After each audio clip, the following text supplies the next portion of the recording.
কোরআন পড়লে লাভ কি? লাভগুলো এবার শুনতে থাকেন। 1 নাম্বার, কোরআন যেই ঘরের মধ্যে বেশি পড়বে মানুষ, তাদেরকে প্রতিদান আল্লাহ বাড়ায়া দিবে। শুধু তাই নয়, তাদের মর্যাদা একের পর এক আল্লাহ বাড়াইতেই থাকবেন।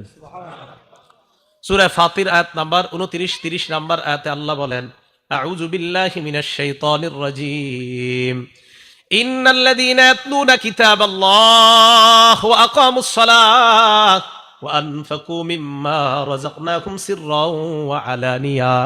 নিশ্চয়ই যারা আল্লাহর কোরআন তেলাওয়াত করে, 2 নাম্বার ওয়া আকামুস সালাহ, নামাজ কায়েম করে, 3 নাম্বার ওয়া আনফাকু মিম্মা রাযাকনাহুম সিররাও ওয়া আলানিয়া, গোপনে প্রকাশ্যে আমি যাদেরকে রিজিক দান করলাম, এই রিজিক থেকে যারা আল্লাহর রাস্তায় খরচ করে, ইয়ারজুনা তিজারা, তারা এমন ব্যবসার আশা করে, লান তাবুর, যেই ব্যবসায় কখনো লস নাই, যেই ব্যবসা কখনো ধ্বংস হবে না, যেই ব্যবসা লাভ আর লাভ। কোরআন পড়লে, নামাজ পড়লে, দান করলে কোনো লস নাই, তা লাভ কি? ফাতিরের 30 নম্বর আয়াতে আল্লাহ বলেন, লিওয়াফিয়াহুম উজুরহুম, আল্লাহ তাদেরকে যেন তাদের পরিপূর্ণ প্রতিদান দিয়ে দেয়। ওয়ায়াজিদাহুম মিন ফাদলি, আল্লাহ যেন তাদেরকে প্রতিনিয়ত তাদেরকে অনুগ্রহ বৃদ্ধি করে দেয়। আয়াত প্রমাণ করে, যেই ঘরের মধ্যে কোরআন তেলাওয়াত করা হয়, ওই ঘরের মধ্যে যত সমস্যা, অভাব, অনটন আল্লাহ দূর করে দেয়। কোরআন পড়েন, সবাই কোরআন পড়েন। আগে কৃষকরাও সকালবেলা কোরআন পড়তো, সবাই কোরআন পড়তো আগে দেশ গ্রামে। 15-20 বছর আগে কোরআনের আওয়াজ ছিল। যেই মোবাইল আসলো হাতে হাতে, এখন শুধু মাসালা জিগায়, মোবাইলে পড়লে হবে কি হবে না, এটা জিগাইতে জিগাইতে আর পড়ে না। হবে, অবশ্যই হবে, মোবাইলে পড়লেও হবে, কিন্তু পড়েননি। মোবাইলে পড়লে হবে, কিন্তু পড়েন না তো। আল্লাহ আমাদেরকে কোরআন পড়ার তৌফিক দান করেন। 2 নাম্বার ফজিলত, কোরআনের সাথে যে মহব্বত লাগায়, কোরআনের সাথে যে ভালোবাসা স্থাপন করে, উনি যদি বস্তিরও হয়, 10 তলার হয়, তার দাম বেড়ে যায়। কি বললাম? বস্তির হইলো দাম বেড়ে যায়। দলিল ইবনে মাজাহ হাদিসের একটা কিতাব আছে, এই কিতাবের 218 নাম্বার হাদিস, মুসলিম শরীফও আসছে হাদিসটা। হযরত ওমর ইবনুল খাত্তাব রাদিয়াল্লাহু তাআলা আনহু তখন আমিরুল মুমিনিন, তিনি মক্কায় একজনকে প্রশাসনিক কাজে দায়িত্ব দিলেন। যাকে দায়িত্ব দিলেন তার নাম রাফি' ইবনু আব্দুল হারিস। শুধু রাফি' মনে রাখলে চলবে, রাফি'। বলেন কি নাম? ওনাকে মক্কার প্রশাসনিক কাজের দায়িত্ব দিলেন ওমর ইবনুল খাত্তাব। এই রাফি' লাকিয়া ওমর ইবনুল খাত্তাব বিউসফান, উসফান নামে একটা জায়গা আছে। এই জায়গায় হযরত ওমর ফারুকের সাথে মক্কার ওই প্রশাসক হযরত ওমরের সাথে দেখা করলেন। মক্কার আশেপাশে আবার ছোট ছোট এলাকা আছে, ওই এলাকায় আবার যারা দায়িত্বশীল, তাদের লিডার আবার ওই মক্কার প্রশাসনিক কাজের প্রধান যিনি, আবার বুঝছেন, সবার প্রধান আমিরুল মুমিনিন হযরত ওমর। হযরত ওমর রাদিয়াল্লাহু তাআলা আনহুর অধীনে মক্কার প্রশাসক তখন রাফি'। এই রাফি' রহমতুল্লাহর অধীনে আবার মক্কার আশেপাশের যে গ্রামগুলা, তো এই গ্রামেরও আবার বিভিন্ন প্রশাসক আছে ছোট ছোট, এগুলার অধীন, কার অধীনে? মক্কার যিনি প্রধান তার অধীনে। তো উসফান নামক জায়গায় হযরত ওমরের যখন সাক্ষাৎ হয়েছে, হযরত ওমর ফারুক খবর নিলেন, কি ব্যাপার, কি অবস্থা তোমার? জি আলহামদুলিল্লাহ, ভালো হুজুর। তো হযরত ওমর ফারুক বললেন, মানিস্তাখলাফতা আলা আহলিল ওয়াদি, মক্কার আশেপাশে গ্রাম, এই গ্রামগুলোর মধ্যে তুমি কাকে প্রশাসক বানাইছো? রাফি জবাব দিলেন, ইবনে আবজা, আমি যাকে প্রশাসক বানিয়েছি তার নাম হলো ইবনু আবজা। বলেন, ইবনে আবজা। কি নাম? হযরত ওমর কয়, এটা আবার কে? মান ইবনু আবজা, ইবনে আবজা আবার কে? রাফি জবাব দেয়, রাজুলুম মিন মাওয়ালিনা, তিনি হলেন আমাদের একজন আজাদকৃত গোলাম। আজাদকৃত। হযরত ওমর ফারুক বললেন, এটা আবার কি করলা? ফাস্তাখলাফতা আলা আহলিল ওয়াদি রাজুলাম মিন মাওয়ালিকুম, একজন গোলামকে তোমরা প্রশাসক বানায়া দিলা, একজন গোলামকে তুমি এত বড় দায়িত্ব দিয়ে দিলা। রাফি রহমতুল্লাহ জবাব দেয়, আমিরুল মুমিনিন তিনি যদিও গোলাম, তার মধ্যে আলাদা 3টা গুণ আছে। কয়টা? 1 নাম্বার, ইন্নাহু লাকারিউন লিকিতাবিল্লাহ, তিনি আল্লাহর কোরআনের অভিজ্ঞ ব্যক্তি। 2 নাম্বার, আলিমুন বিল ফারাইজ, ইলমুল ফারাইজের ব্যাপারে তার অনেক দক্ষতা। 3 নাম্বার, কাযিন, উনি বিচার সুন্দর করতে পারে। আমিরুল মুমিনিন, এই 3 গুণ থাকার কারণে আমি তাকে গ্রাম্য প্রশাসনিক কাজের দায়িত্বে নিয়োজিত করে দিলাম। ওমর ফারুক বলেন, আসল কথা হলো, আমা ইন্না নবিয়াকুম সাল্লাল্লাহু আলাইহি ওয়াসাল্লাম ক্বাল, নবীজি বলেছেন, ইন্নাল্লাহা ইয়ারফাউ বিহাদাল কিতাবি আকওয়ামা, কোরআন এমন এক কিতাব, এই কিতাবের সাথে যার সম্পর্ক তৈরি হয়ে যায়, গোলামও যদি কোরআনের সাথে সম্পর্ক তৈরি করে নেয়, ইয়ারফাউ বিহাদাল কিতাবি আকওয়ামা, আল্লাহ কোরআনের কারণে ওই মানুষগুলার মর্যাদা বাড়ায়া দেয়। গোলাম কোরআনের সাথে সম্পর্ক রাখছে, মর্যাদা বেড়ে গেছে। আমাদের দেশে যে ছেলেগুলো আন্তর্জাতিকভাবে নাম করতেছে, বেশিরভাগের ইতিহাস তালাশ করেন, এদের মা বাবা তো বড় লোক না, ধনী না। এই যে কয়দিন আগে যে তাকরিম ছেলেটা, ওদের বাড়ি হলো সিরাজগঞ্জ, ছিল চরে বাড়িঘর সব নিয়ে নিছে আপনার ওই যে নদীর পানিতে, এরপরে নাগরপুরা এসে বাড়ি করছে টাঙ্গাইল। এই বাড়ি দেখবেন একদম কি অবস্থা বাড়ির।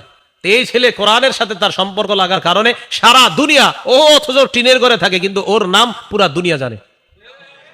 কোরআন, তাহলে কোরআন সম্মান বাড়ায় না? কোরআন সম্মান। অনেক 20 তালার মালিকরা আপনারা চিনেন না কেউ, এরকম আছে যে 10টা বাড়ির মালিক কেউ নাম জানে না, কিন্তু এই যে টিনের ঘরের ছেলেটার নাম পুরা দুনিয়া জানে। কোরআন, কোরআনের সাথে যার সম্পর্ক লাগবে তার মর্যাদা বেড়ে যাবে। ইন্নাল্লাহা ইয়ারফাউ বিহাদাল কিতাবি আকওয়ামা, নিশ্চয় আল্লাহ পাক রব্বুল আলামিন এই কোরআনের মাধ্যমে, এই কিতাবের মাধ্যমে একদল মানুষকে মর্যাদা বাড়ায় দেয়, সম্মানিত করে দেয়। ওয়া ইয়াদউ বিহি আখারিন, আর একদলকে আল্লাহ লাঞ্ছিত করে দেয়। আপনারাও দেখেন আপনাদের এলাকার এই যে ফরিদপুরের হযরত মাওলানা শেখুল হাদিস আব্দুল গাফফার সাহেবকে কে না চিনে বলেন, অথচ আপনাদের এই ফরিদপুরের অনেক ধনী মানুষকে আপনারা কেউ চিনেন না। তো বলতেছিলাম, কোরআনের সাথে যাদের সম্পর্ক লাগবে তাদের মর্যাদা বেড়ে যাবে। এগুলো 2 নাম্বার কথা। আবার কোরআনের সাথে সম্পর্ক রাখা যদি বেয়াদবি করে, তাদেরকে আল্লাহ লাঞ্ছিত করে।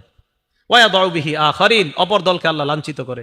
আল্লাহ কোরআনের সাথে মহব্বত রেখে কোরআন অনুযায়ী চলার তৌফিক দান করেন। 3 নাম্বার, কোরআনের একটা অক্ষর যদি কেউ পড়ে, তার আমলনামায় 10টা সওয়াব লেখা হয়ে যায়।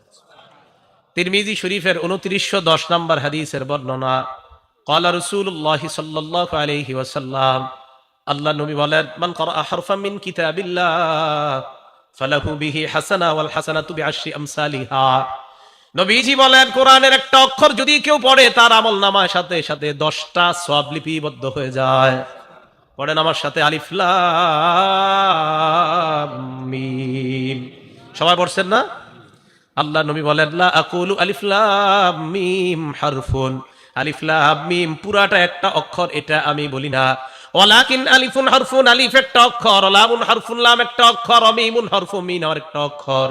এই আলিফ লাম মিম তোমরা পড়লা, আল্লাহ নবী বলেন তোমাদের আমলনামায় 30টা সওয়াব লিপিবদ্ধ হয়ে গিয়েছে।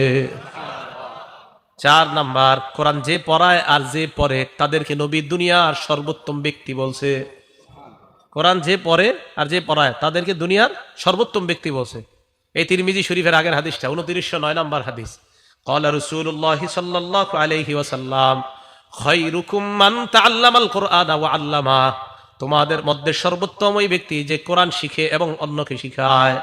এলাকার ছোট্ট ছোট্ট মক্তবের মধ্যে ওস্তাদরা ছাত্রদেরকে পড়ায়, বলো আলিফ, ছাত্র পড়ে আলিফ, বলো বা, ছাত্র পড়ে বা, বলো 2 নুক্তাওয়ালা কফ, ছাত্র পড়ে 2 নুক্তাওয়ালা কফ। এই যে উস্তাদ পড়ে আর ছাত্র পড়ে, উস্তাদ পড়ায় আর ছাত্র পড়ে, আল্লাহ নবীর ভাষায় নবী বলেন, আমি তোমাদেরকে দুনিয়ার সর্বোত্তম ব্যক্তি বলে ঘোষণা করলাম। আপনি মানেন না, না মানেন, রাসূলের কথা, এটা মানতেই হবে। না মানলে আপনার লস, মানলে আপনার লাভ। তাহলে যারা পড়ছে মাদ্রাসায়, যারা পড়াচ্ছে, তারা দুনিয়ার সর্বোত্তম ব্যক্তি। 5 নাম্বার, যে ব্যক্তি কোরআন পড়ে তার দৃষ্টান্ত সুস্বাদু ঘ্রাণযুক্ত কমলা লেবুর মতো। কমলা লেবু যদিও আসলে কমলা লেবু না, এটা আরবে পাওয়া যায় ফলটা, উত্রুজ্জার মতো আসছে হাদিসে। উত্রুজ্জাটা অনেকটা মালটার মতো, তবে মালটা না, এটা আরবে পাওয়া যায়। সহিহ বুখারী হাদিস নাম্বার 5427 নাম্বার হাদিস। ক্বালা রাসূলুল্লাহ সাল্লাল্লাহু আলাইহি ওয়াসাল্লাম, আল্লাহ নবী বলেন, মাসালুল মুমিনিল্লাযী ইয়াকরাউল কুরআন কামাসালিল উতরুজ্জা, যেই মুসলমান, যেই মুমিন কোরআন পড়ে তার দৃষ্টান্ত হলো মালটার মতো বা কমলা লেবুর মতো। রিহুহা তাইয়্যিবুন ওয়া তা'মুহা তাইয়্যিবুন, যার ঘ্রাণও বড় চমৎকার, যার স্বাদও বড় চমৎকার। ইমানদার যদি কোরআন পড়ে, ইমানের কারণে আর কোরআন পড়ার কারণে, এই 2টা গুণের কারণে, 1 নাম্বার ইমান, 2 নাম্বার কোরআন, দুটোটার কারণে ওই ইমানদার আল্লাহর কাছে স্বাদ এবং ঘ্রাণওয়ালা ইমানদার হয়ে যায়। একজন কোরআন পড়ে আর একজন পড়ে না, আল্লাহ কয় এটার ঘ্রাণ আছে আমার কাছে খুব বেশি, আল্লাহর কাছে ঘ্রাণযুক্ত ইমানদার হয়ে যায়। ওয়া মাসালুল মুমিনিল্লাযী লা ইয়াকরাউল কুরআন, যে ইমানদার কোরআন পড়ে না তার দৃষ্টান্ত মাসালুত তামর, খেজুরের মতো। বলেন, যে ইমানদার কোরআন পড়ে না তার দৃষ্টান্ত কার মতো? খেজুর। খেজুর কিসের মতো? খেজুরের মতো। লারি হালাহা লারি হালাহা, খেজুরের গ্রান নাই। অতমুহা তয়্যিবুন, তবে খেজুর মিষ্টি। তমুহা হুলবুন, তার মিষ্টতা আছে। ইমান থাকার কারণে তার মাঝে একটা স্বাদ আছে, কিন্তু কোরআন না পড়ার কারণে তার গ্রান নাই। তাহলে দুই মুমিন একসাথে আছে, একজন কোরআন পড়ে, আরেকজন কোরআন পড়ে না। ইমানের কারণে তার স্বাদ আছে, আরেক মুমিনের ইমানও আছে, কোরআনও আছে, তার স্বাদও আছে, আবার আজীব একটা গ্রানও আছে, তার একটা গ্রানও আছে। 3 নাম্বার, মাসালুল মুনাফিকিল্লাযী ইয়াকরাউল কুরআন কামাসালির রাইহদাম। কোন মুনাফিক যদি কোরআন পড়ে তার দৃষ্টান্ত গোলাপ ফুলের মতো। কোন মুনাফিক কোরআন পড়ে তার দৃষ্টান্ত গোলাপ ফুলের মতো। গোলাপ ফুল কেমন? কয় রিহুহা তাইয়িবুন, এই গোলাপ ফুলের গ্রান বড় চমৎকার। তা'মুহা মুররুন, তবে স্বাদ একদম তিতা। মুনাফিক হওয়ার কারণে স্বাদ নাই, তবে গ্রান আছে। 4 নাম্বার, মাসালুল মুনাফিকিল্লাযী লা ইয়াকরাউল কুরআন, যে মুনাফিক সমাজে বইলা বেড়ায় আমি ইমানদার, আসলে ইমানদার না, দিলেও ইমান নাই, মুখে শুধু বলে ইমানদার। 1 নাম্বার তার মুনাফিকি পরিচয়। 2 নাম্বার সে কোরআন পড়ে না, নামাজও পড়ে না, কোরআনও পড়ে না। তার দৃষ্টান্ত কামাসালিল হানজালা, মাকাল ফলের মতো। যে মাকাল ফলের ঘ্রাণও নাই, তার স্বাদ একদম তিতা। তাহলে যে ইমানদার কোরআন পড়ে তার দৃষ্টান্ত গ্রানওয়ালা এবং স্বাদওয়ালা ফলের মতো। তাহলে আমরা ইনশাআল্লাহ গ্রানওয়ালা এবং স্বাদওয়ালা ইমানদার যেন হতে পারি, আল্লাহ তৌফিক দান করেন।